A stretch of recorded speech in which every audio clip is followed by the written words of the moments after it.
आइए अगली खबर की तरफ हम रुख कर रहे हैं। मध्य प्रदेश हाईकोर्ट की इंदौर बेंच ने प्रदेश भर में पब्लिक ट्रांसपोर्ट के रूप में बाइक टैक्सी के इस्तेमाल पर रोक लगाने के आदेश जारी किए हैं। साथ ही कोर्ट ने निजी नंबर प्लेट वाले दोपहिया वाहनों के कमर्शियल यूज को पूरी तरह गैरकानूनी बताया है। एक याचिका पर सुनवाई करते हुए कोर्ट ने कहा कि ओला, उबर, रैपिडो जैसी कंपनियां निजी वाहनों को बाइक टैक्सी के रूप में चला रही हैं। कोर्ट के मुताबिक बिना कमर्शियल लाइसेंस और वैध परमिट यात्रियों को ढोना मोटर व्हीकल एक्ट का उल्लंघन है और यह यात्रियों की सुरक्षा के लिए भी खतरा है।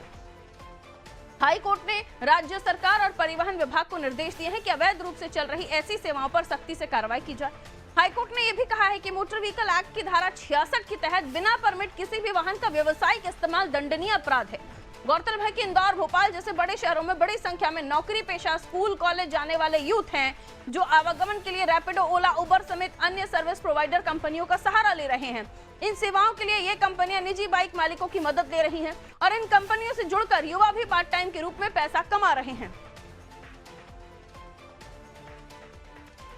तो देखिए, जो निजी व्हीकल्स हैं वो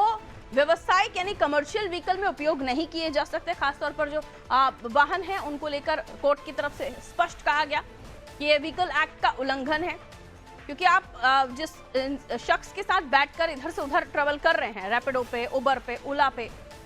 उसके बारे में जो रजिस्टर्ड जानकारी है वो विभाग के पास नहीं है, यानी आपकी राइड अनसेफ हो सकती है। और इस तरह के मामला भी सामने आए हैं। लेकिन कोर्ट की तरफ से जो ये कुछ कहा गया है, इससे कई सारे ऐसे लोग हैं जिनके रोजगार, जो रैपिडो, उबर चलाते हैं, उनकी रोजगार पर सीधे तौर पर प्रहार है। उसको लेकर भी चर्चाएं होनी चाहिए। आइए योगेश हमारे सहयोगी हमारे साथ जुड़ रहे हैं, उनकी तरफ हम रुख कर लेते हैं। मोटर व्हीकल एक्ट की धारा 66 का हवाला देते हुए कोर्ट ने ये तमाम बातें कही हैं, जिसमें जो सीधे तौर पर जो कंपनियां हैं वो पब्लिक जो व्हीकल मालिक है उससे कांटेक्ट कर रही हैं और टू व्हीलर के बारे में ये किसी तरह का रजिस्टर्ड नहीं करवा रहे, किसी तरह का परमिट नहीं ले रहे हैं, तो सीधे तौर पर इसे लीगल माना गया है और कोर्ट की तरफ से कहा गया है कि इनके ऊपर कार्रवाई होनी चाहिए। इसको लेकर आमजन में क्या सोचना है, क्योंकि बहुत ईजी हो गया था, लेकिन ये सेफ्टी पर तो सीधे तौर पर कह सकते हैं कि सेफ नहीं है।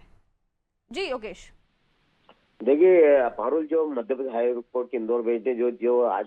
फैसला सुना है, ये बहुत ही अच्छा फैसला है, क्योंकि जो अभी आपने देखा होगा, आपको पता होगा कि इंदौर में जो एक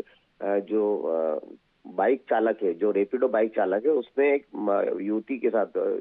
नाबालिग युवती के साथ बलात्कार किया, जिसमें युवती ने शिकायत कराई कि मुझे छोड़ने के बहाने उन्होंने राइड बुक की थी और राइड बुक करने के बहाने से उससे बहला फुसला कर ले गया और उसके साथ में इस तरह का कुकृत्य किया। तो ये इस तरह की जानकारी जब सामने है, तो इस तरह की जानकारी के बाद में इंदौर का जो प्रशासन मोदी सक्रिय हुआ, अलर्ट हुआ और उन्होंने आरटीओ ने ऐसे रैपिडो चालक को धरना शुरू किया जो इस तरह की राइड बुक करके राइड कर देते थे। अब इसके बाद में आरटीओ ने इस तरह का एक आदेश भी जारी किया, एक नोटिस जारी किया रैपिडो के ऑफिस में को लेकर कि इस तरह की जो रैपिडो बाइक से ये बुक करना बंद करे। लेकिन उस तरह की कोई भी रैपिडो बाइक बुक होना बंद नहीं हो, लेकिन रैपिडो के ऑफिस में जरूर ताला लग गया। अब इस तरह जो फैसला इंदौर हाई कोर्ट ने, तो इसके बाद में कहीं ना कहीं लोग सुरक्षित महसूस, क्योंकि जो निजी कई ऐसे लोग हैं, युवक है, जो अपने जो टाइम पास है, जो फ्री टाइम में अपनी कमाई करते हैं, तो इस तरह से ये कमाई तो अच्छी है, लेकिन कहीं ना कहीं लोगों की सुरक्षा के साथ बहुत बड़ा खिलवाड़ हो रहा है। और ये ऐसा नहीं, दो पहिया वाहन, 4 पहिया वाहन भी जो है वो भी इस तरह की राइड ले रहे हैं, जो जिनका जो नंबर है वो निजी नंबर है, जिनका की रजिस्टर्ड नहीं है। बिल्कुल जी कमर्शियल नंबर। तो अब इस तरह के जो फैसले के बाद में आरटीओ और प्रशासन इस तरह के जो राइड्स लेते हैं जो भी वाहन, उसके खिलाफ कार्रवाई शुरू करेगा और अब इनको रजिस्टर्ड सिर्फ उसमें कराना पड़ेगा कमर्शियल वाहन में। तब इसके वाहन में रजिस्टर्ड कराने के बाद में जरूर कुछ ना कुछ फर्क पड़ेगा और लोगों का जो एक वेरिफिकेशन है, सोसाइटी वेरिफिकेशन की जो बाइक चालक है, जो वो उनका वेरिफिकेशन है, पुलिस में वेरिफिकेशन है, रैपिडो जो जिन्होंने रजिस्टर्ड किया उनका वो वेरिफिकेशन है। तो बिना वेरिफिकेशन से आप एक लॉग इन कीजिए, रजिस्टर्ड कीजिए और आपको रैपिडो जो है राइड का आपको अथॉरिटी मिल जाएगी। तो ये हाईकोर्ट का फैसला जो है ये कहीं ना कहीं नियमों को देखकर लिया गया और ये इस तरह करते हुए, देखिए शुरुआती दौर में भी योगेश हमने देखा था कि इस तरह की जो कमर्शियल टैक्सी चल रही थी उनके ऊपर प्रॉपर वो टैक्सी के लोगोज होते थे, यानी अगर ओला है तो ओला के लोगो हमने उस गाड़ी पर देखे हैं। लेकिन अब ऐसा नहीं होता है, या ये कंपनी जिस तरीके से रूल्स का उल्लंघन कर रहे हैं, जिस तरह से नियमों का उल्लंघन कर रहे हैं, प्रशासन की तरफ से तभी कार्रवाई कर देनी चाहिए थी। मामला तब आगे आता है जब कोर्ट तक या मीडिया तक मामला पहुंचता है, तब जाकर इस तरह की कंपनियों के ऊपर कार्रवाई होती है। क्या प्रशासन को या रिलेटेड अधिकारियों को नहीं पता कि मोटर व्हीकल एक्ट का यहाँ पर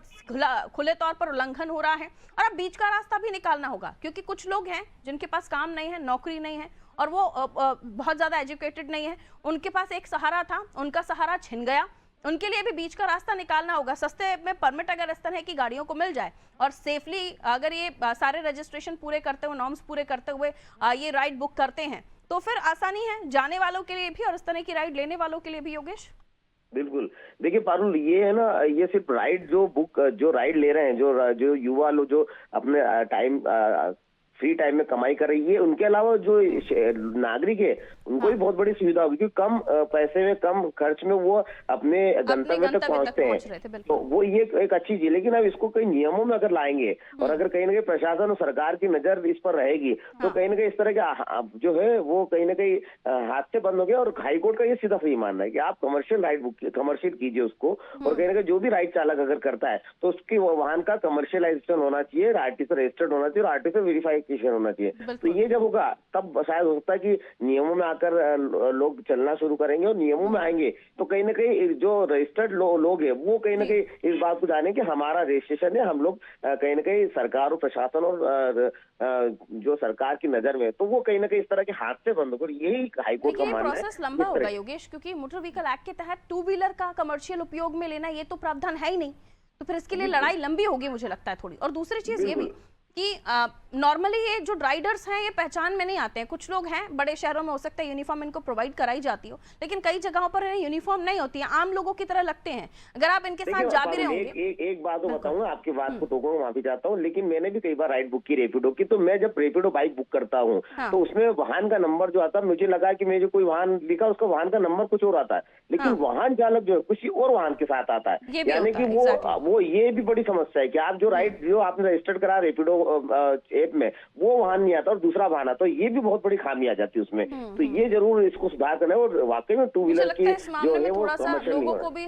कंप्लेंट्स करनी चाहिए कि अगर, या फिर राइड को उस टाइम कैंसिल कर देना चाहिए अगर इस तरह की कोई भी गलती उन्हें लगती है। कम से कम घटनाएं नहीं होंगी, सुरक्षात्मक तरीके से या उसके लिहाज से भी आपको इस तरह के निर्णय अगर लेने पड़ रहे हैं, थोड़ी बहुत लेट हो रही है, दूसरी बुक कर लीजिए, थोड़ा बहुत ध्यान हमें लगता है जागरूकता के तौर पर रखना चाहिए। हालांकि अब इस पर निर्णय क्या आता है योगेश, ये देखने वाली बात होगी। बहुत शुक्रिया जानकारी के लिए।